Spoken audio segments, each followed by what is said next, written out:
Magandang araw! Magkakaroon tayo ngayon ng isa pang pagsasanay tungkol sa gamit ng pangngalan. Ang paliwanag tungkol sa gamit ng pangngalan ay nasa hiwalay na video. Tukuyin kung simuno, kaganapang pansimuno, pamuno, panawag, layo ng pandiwa, o layo ng pang-ukol ang nakasalungguhit sa bawat bilang. Pagkabasa ko ng isang pangungusap, i-pause muna ang video na ito upang mapag-isipan ang sagot.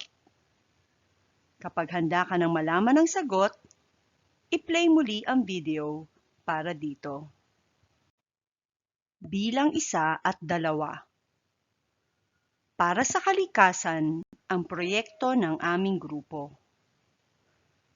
Ano ang gamit ng pangngalang kalikasan sa pangungusap na ito? Ang pangngalang kalikasan ay ginamit dito bilang layo ng pang-ukol. Ito ay pinangungunahan ng pang-ukol na para sa. Ano naman ang gamit ng pangngalang proyekto rito? Ang pangngalang proyekto sa pangungusap na ito ay ginamit bilang simuno.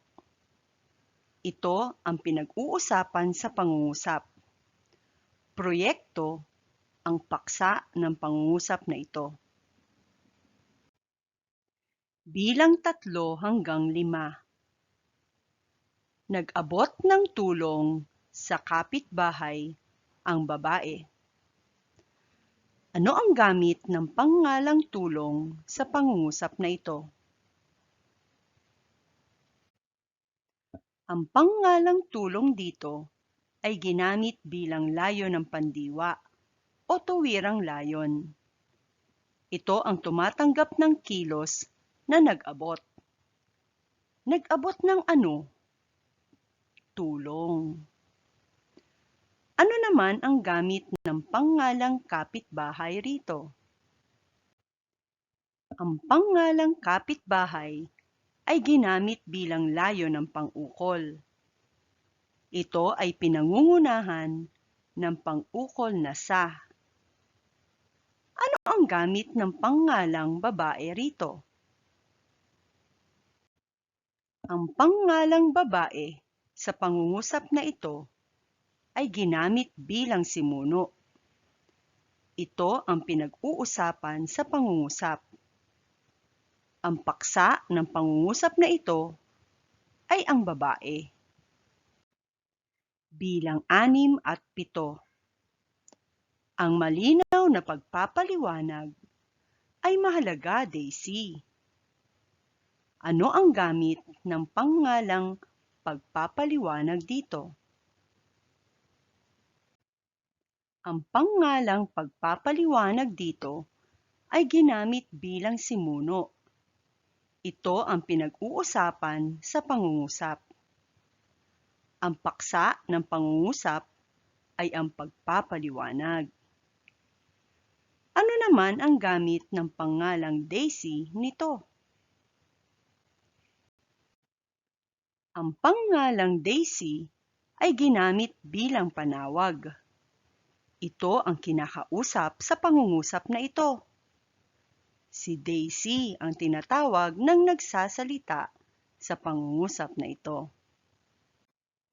Bilang 8 hanggang 10. Isang masarap na ulam ang salpikaw, ayon kay Ginang Carillo. Ano ang pagkakaiba ng gamit ng pangalang ulam at salpikaw? Ang pangalang ulam ay ginamit bilang kaganapang pansimuno, samantalang ang pangalang salpikaw ay ginamit bilang simuno sa pangungusap na ito. Ang salpikaw na paksa ng pangungusap at ang ulam na nasa panaguri ay iisa. Ang salpikaw na pinag-uusapan sa pangungusap ay ang simuno. Ang ulam na matatagpuan sa panaguri at kapareho lang ng tinutukoy sa simuno ay ang kaganapang pansimuno. Ano naman ang gamit ng ginang karilyo sa pangungusap na ito?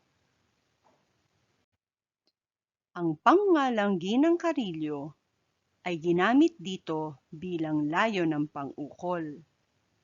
Ito ay pinangungunahan ng pang-ukol na ayon kay.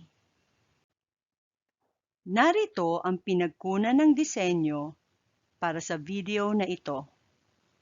Salamat!